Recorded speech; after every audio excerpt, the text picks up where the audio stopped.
Hello friends, welcome to the exam hacker YouTube channel. दोस्तों, जैसा कि हम लोग यहाँ पे बीपीएससी ज्योग्राफी मेंस के क्वेश्चंस को हम लोग डिस्कशन कर रहे हैं और इस डिस्कशन में आज देख लेते हैं हम लोग किस प्रश्न को सॉल्व यहाँ पे करने वाले हैं। तो आज का प्रश्न है, what are the main causes of regional disparities in the level of development in India. Hindi में है, भारत में विकास स्तर में प्रादेशिक असमानता कारण क्या है। ठीक है, तो भारत में जो प्रादेशिक असमानता है, रीजनल डिस्पैरिटीज है, उसका मेन कॉजेज क्या है, ये हमारा क्वेश्चन में पूछ रहा है। ठीक है, तो यहाँ पे आपको पता होनी चाहिए कि रीजनल डिस्पैरिटीज होती क्या है और यहाँ पे पूछ रहा है लेवल ऑफ डेवलपमेंट में। ठीक है, तो लेवल ऑफ डेवलपमेंट की पैरामीटर आप देखोगे तो हमारा कौन कौन से पैरामीटर हो जाएंगे, इसमें सारे सोशियो इकोनॉमिक जो सब पैरामीटर होते हैं वो सब आ जाएंगे लेवल ऑफ पैरामीटर में, लेवल ऑफ डेवलपमेंट में। जैसे यहाँ पे लिटरेसी रेट भी हमारे आ जाएगा और पर कैपिटा इनकम भी आ जाएंगे। इस सब चीज़ों को बेसिस मानकर इसको बोलेंगे लेवल ऑफ डेवलपमेंट। ठीक है, तो इन सब चीज़ों में रीजनल डिस्पैरिटीज इंडिया में देखने को मिलती है और उसका मेन रीजन क्या है आपको यहाँ पे पॉइंट आउट करना है। तो चलो दोस्तों, आज का वीडियो स्टार्ट करते हैं और सबसे पहले हम लोग बेसिक्स से यहाँ पे देखते हैं। सबसे पहले रीजन आप बताओ क्या होते हैं। ठीक है, रीजन या प्रदेश होते क्या है। तो वैसे जियोग्राफी के टर्म्स में बात करेंगे रीजन या प्रदेश, तो हमारी क्या होती है, एक जियोग्राफिकल एरिया होती है जो कि होमोजीनियस इन करेक्टर होती है, उसको बोलते हैं रीजन। ठीक है, होमोजीनियस करेक्टर में किसी वेरिएबल पे होमोजीनियस हो सकती है, यानी कि पर कैपिटा इनकम पे भी होमोजीनियस हो सकती है, या वहाँ पे रिलीफ फीचर पे यानी प्लेन एरिया है या हमारी डिजर्ट एरिया है उसके बेसिस पे भी हमारी होमोजीनियस करेक्टर हो सकती है। तो ऐसे जियोग्राफिकल एरिया जो होमोजीनियस इन करेक्टर हो उसको बोलते हैं रीजन। एग्जाम्पल तौर पे आप देख सकते हो कि plain region, coastal region, plateau region, desert region, developed region, under developed region और डेवलपिंग रीजन, ये सब हमारी एक तरह से रीजन या प्रदेश का एग्जाम्पल है। लेकिन यहाँ पे भारत की बात करें तो भारत में रीजन या प्रदेश होते क्या है। ठीक है, तो भारत में आप देखोगे तो एक तरह से इकोनॉमिक डेवलपमेंट के पर्सपेक्टिव से आप देखोगे तो रीजन हमारे क्या है, यहाँ पे हमारे इंडिया में स्टेट या यूनियन टेरिटरी में डिवाइड है। ठीक है, तो राज्य हैं और केंद्र शासित राज्य हमारी स्टेट एंड यूनियन टेरिटरी है, उसके अंदर फिर हमारे डिस्ट्रिक्ट्स हैं। ठीक है, तो ये हमारे रीजन का एग्जाम्पल है, प्रदेश का एग्जाम्पल है। इंडिया में क्या प्रदेश का एग्जाम्पल है, हमारे स्टेट हो गए, यूनियन टेरिटरी हो गए, डिस्ट्रिक्ट हो गए, और कभी कभी पर सेंट्रल गवर्नमेंट की जो अलग से प्लानिंग होती है वहाँ पे हम लोग देखते हैं कोस्टल एरिया प्लानिंग रीजन हमारी होती है। तो कोस्टल रीजन हो गए हमारी, नॉर्थ ईस्टर्न स्टेट वाले रीजन हो गए, हिली एरिया वाले हो गए, आइलैंड हो गए। तो ये हमारा इंडिया के पर्सपेक्टिव से आप बोल सकते हो हमारा रीजन हमारा हो गया। ठीक है, इसी पे हमारी इकोनॉमिक जो डिसीजन होती है वो हमारी अप्लाई होती है। तो यहाँ पे प्लानिंग रीजन या पॉलिटिकल रीजन हमारे इंडिया में देखने को मिलते हैं। अब हम बात करते हैं कि रीजनल डिस्पैरिटीज क्या होती है। ठीक है, तो किसी दो रीजन में जो डिफरेंसेस होती हैं, सोशियो इकोनॉमिक डेवलपमेंट में जो डिफरेंसेस होती है या जो इकोनॉमिक जो डेवलपमेंट में डिफरेंसेस होती हैं उसको बोलते हैं रीजनल डिस्पैरिटी। ठीक है, जैसे इंडिया की बात करोगे तो इंडिया में दो मेजर ग्रुप यहाँ पे डिवाइड हो जाता है, नदर इंडिया और सदर इंडिया। ठीक है, तो साउथ इंडिया और नॉर्थ इंडिया एक तरह से यहाँ पे दो रीजन हो जाते हैं। नदर इंडिया की ज़्यादातर जो राज्य हैं वो सोशियो इकोनॉमिक जो डेवलपमेंट की जो पैरामीटर हैं, जैसे पर capita income, literacy rate, availability of health and infrastructure की अवेलेबिलिटी जो होती है, ये सब चीज़ों में जो है पैरामीटर में अच्छा परफॉर्म नहीं करते हैं। लेकिन सदर्न स्टेट आप देखोगे तो अच्छा परफॉर्म करते हैं। तो यहाँ पे रीजनल डिस्पैरिटीज देखने को मिलती है। ठीक है, विद इन नदर इंडिया में भी हमारी रीजनल डिस्पैरिटी देखने को मिलती है। जैसे हमारे यहाँ पे देखोगे तो हिमाचल प्रदेश और पंजाब, हरियाणा ये ज़्यादा डेवलप्ड हैं एज कंपेयर टू यूपी, और आप बिहार देखोगे, मध्य प्रदेश, छत्तीसगढ़ ये कम डेवलप्ड है। विद इन स्टेट में भी आप देखोगे, उत्तर प्रदेश की बात करोगे तो उत्तर प्रदेश में वेस्टर्न जो यूपी है ज़्यादा डेवलप्ड है एज कम्पेयर टू पूर्वांचल या हमारी ईस्टर्न यूपी।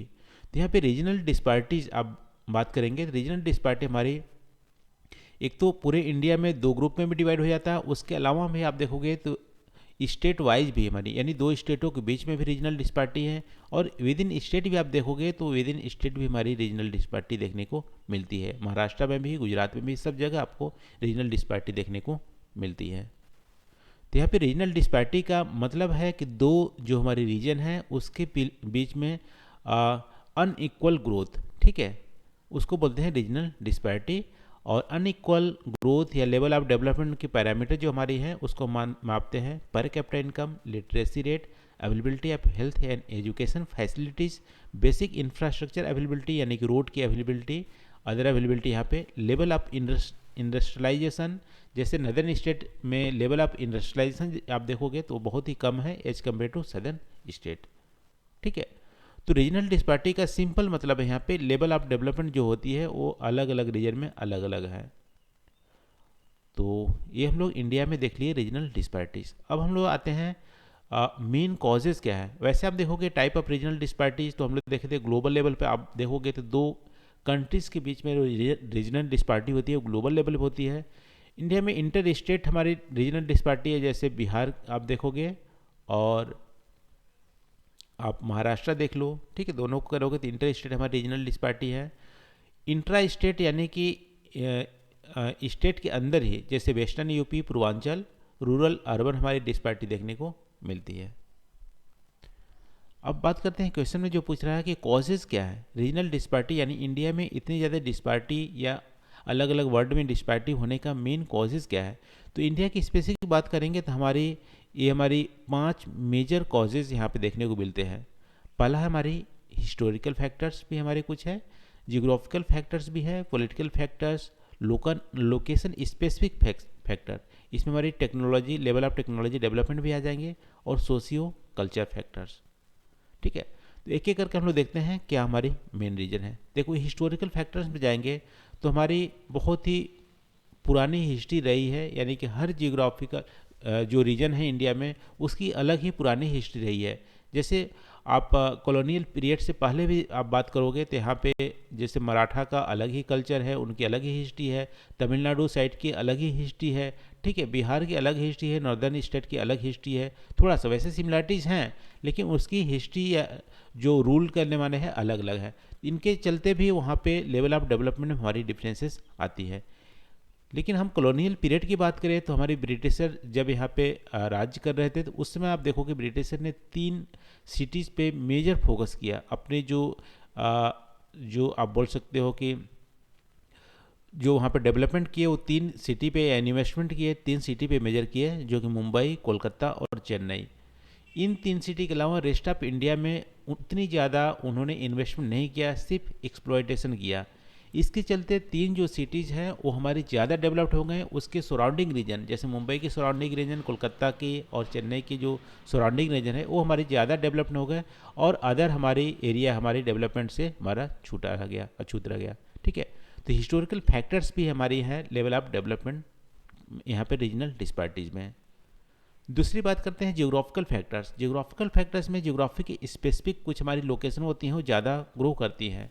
जैसे कि आप देखो कोस्टल स्टेट हो गए, तो कोस्टल स्टेट में हमारी ट्रेड करने के लिए पोर्ट होती है, यानी एब्रॉड से हम ट्रेड करते हैं तो यहाँ पे पोर्ट होती है। तो पोर्ट की अवेलेबिलिटी के चलते, फॉरेन में ट्रेड करने के चलते, और यहाँ पे जो इंडस्ट्रीज है वो प्रीफर करते हैं यहाँ पे, क्योंकि ट्रेडिंग हम इजीली कर सकते हैं एब्रॉड में। तो इंडस्ट्रीज लगाना भी कोस्टल स्टेट में हमारे ज़्यादा हमारी फ़ायदेमंद होती है। तो यहाँ पे जियोग्राफिकल एडवांटेज है, ठीक है। इस जियोग्राफिकल एडवांटेज चलते बहुत सारे इंडस्ट्रीज जो है सदर्न इंडिया में हमारी लोकेटेड है, ठीक है। इसके चलते सदर्न इंडिया जो है ज़्यादा डेवलप्ड है as compare to northern India, क्योंकि यहाँ पे इंटीरियर में आ जाता है और ट्रेड के लिए हमारी पोर्ट की ज़रूरत पड़ती है जो कि ज़्यादा दूर है, ठीक है। तो ये हमारी जियोग्राफिकल जो हमारी फैक्टर्स हैं वो भी हमारी डिसाइड करती है किस स्टेट में ज़्यादा हमारी ग्रोथ होगी। और जियोग्राफिकल फैक्टर्स के अलावा इसमें और देखोगे तो हमारी फेवरेबल जो क्लाइमेट्स होती है, अनफेवरेबल क्लाइमेट्स होती है। अनफेवरेबल जहाँ पर क्लाइमेट्स होती है या वहाँ पे पानी की सुविधा, बेसिक इंफ्रास्ट्रक्चर जैसे पानी की सुविधा नहीं होती है, या हजारस एरिया होती है, वहाँ पे हमारी उतनी ज़्यादा डेवलपमेंट नहीं होती है। जैसे हिमालयन रीजन की बात कर दो तो हिमालयन रीजन हमारी टेरेन भी वहाँ पे अनफेवरेबल है, क्लाइमेट्स भी हमारी अनफेवरेबल है, और इसके अलावा वहाँ पे आप देखोगे तो एक्सेसिबिलिटी भी हमारी ईजिली एक्सेसिबल नहीं होती है, और वहाँ पे हैजार्डस एरिया भी है।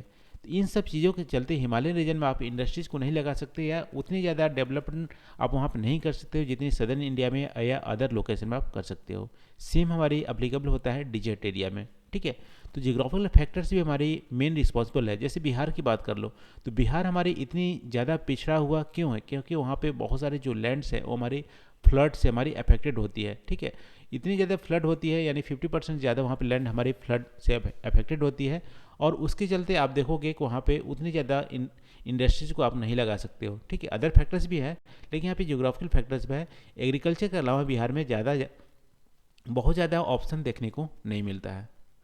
और पॉलिटिकल फैक्टर्स आप देख सकते हो, जहाँ पे शांति होती है, जहाँ पे जो वहाँ की जो गवर्नमेंट होती है ज़्यादा केयर करती है इंडस्ट्रीज को लगाने में, या वहाँ पे अच्छा इन्वायरमेंट इनेबल करती है जिससे कि इन्वेस्टमेंट आ सके, वो सब फैक्टर्स भी हमारी यहाँ पे हेल्प करती है। जैसे बिहार में आप देख लो, तो बिहार में पॉलिटिकल फैक्टर्स यानी उतनी अच्छी इनेबल वहाँ पे इन्वायरमेंट नहीं प्रोवाइड किया गया कि इंडस्ट्रीज या अदर इन्वेस्टमेंट आ सके।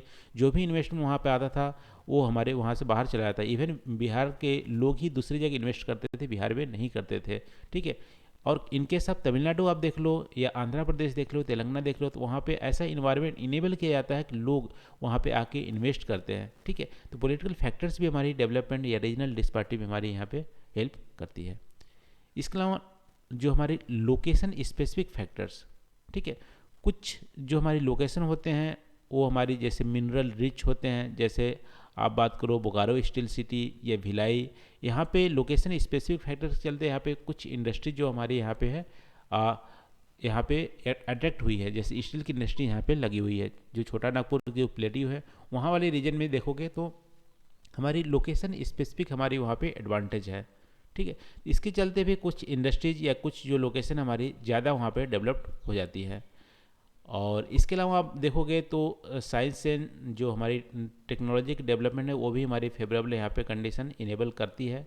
इसके अलावा सोशियो कल्चर फैक्टर्स में आप देखोगे तो सोशियो कल्चर फैक्टर्स, ठीक है, एक बार हम लोग लोकेशन स्पेसिफिक फैक्टर में देख लेते हैं, कुछ और पॉइंट यहाँ पे है।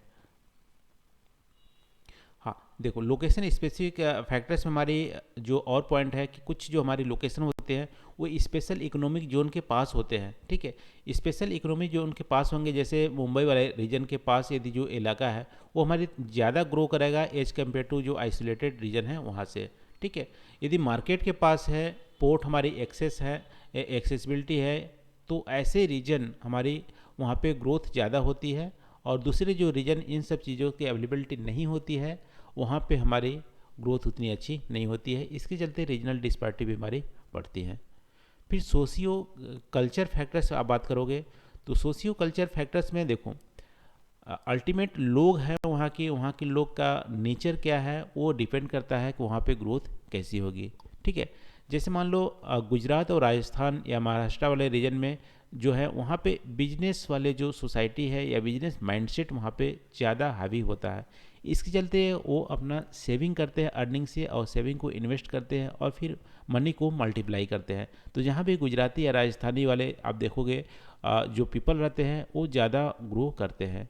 लेकिन आप देखोगे जैसे ट्राइबल एरिया जैसे मध्य प्रदेश, छत्तीसगढ़ या उड़ीसा, ये वाला यहाँ आप देखोगे तो ट्राइबल पॉपुलेशन ज़्यादा होती है। उनकी जो नेचर है वो सेविंग नेचर नहीं होती है जनरली ट्राइबल पॉपुलेशन की, क्योंकि ट्राइबल्स लोग अपना उतनी ज़्यादा सेविंग पे विश्वास नहीं करते हैं, और इसके चलते वो इन्वेस्टमेंट नहीं करते हैं, ठीक है। और इन्वेस्टमेंट नहीं करेंगे और सेविंग पे ध्यान नहीं देंगे, ट्रेडिंग नहीं करेंगे, तो क्या होंगे वहाँ पे उतनी ज़्यादा डेवलपमेंट नहीं होती है, ठीक है। तो ये भी हमारी सोशियो कल्चर फैक्टर्स पे हमारी डिपेंड करती है कि वहाँ की लेवल ऑफ डेवलपमेंट कैसी है। तो ये हमारी मेन कॉजेज़ हो गया। कॉजेज़ में देखिए हम लोग रीजनल डिस्पैरिटी में क्या है, socio culture factors, location specific या टेक्नोलॉजी की availability, political factors, geographical factors, historical factors, ये सब चीज़ें हमारी मेन कॉज हैं जो कि रीजनल डिस्पैरिटी को बढ़ाती है, ठीक है। तो रीजनल डिस्पैरिटी को बढ़ाने के अलावा एक और आप बोल सकते हो पॉलिटिकल फैक्टर्स यहाँ पे, या ठीक है, जैसे कि हमारे यहाँ पे ग्रीन रिवोल्यूशन जब लागू किया गया था तो ग्रीन जो रिवोल्यूशन थे वो सब जगह एक समान यहाँ पे इम्प्लीमेंट नहीं किया गया था। जैसे वेस्टर्न यूपी में, हरियाणा में, पंजाब में, तमिलनाडु में यहाँ पे पहले लगाए गए थे, इसलिए वो रीजन हमारी एग्रीकल्चरली ज़्यादा डेवलप्ड हो गया। अदर रीजन में वहाँ पे अप्लाई नहीं किया गया था, इसलिए थोड़ा सा कम डेवलप्ड है। ये भी हमारी रीजनल जो डिस्पैरिटी है उसको एक तरह से यहाँ पे बढ़ावा दी थी। ठीक है, ये पॉइंट मैंने मिस कर दिया था, इसको आप कहीं पे ऐड कर लीजिएगा। तो ये रहा दोस्तों यही हमारा क्वेश्चन में पूछा गया था, और बाकी नोट्स तो आपको प्रोवाइड कर दिए जाएंगे कमेंट सेक्शन में। तो आज के लिए बस नहीं दोस्तों, आई होप यहाँ पे जो हम लोग डिस्कस किए हैं आपको पसंद आए होंगे। प्लीज़ कमेंट करके आप ज़रूर बताना वीडियो कैसी लगी। कोई भी सजेशन है वो भी आप हमें कमेंट करके बता सकते हैं। तो आज के लिए बस इतना ही। Thank you for watching. मिलते हैं अगले वीडियो में नए टॉपिक के साथ। Thank you.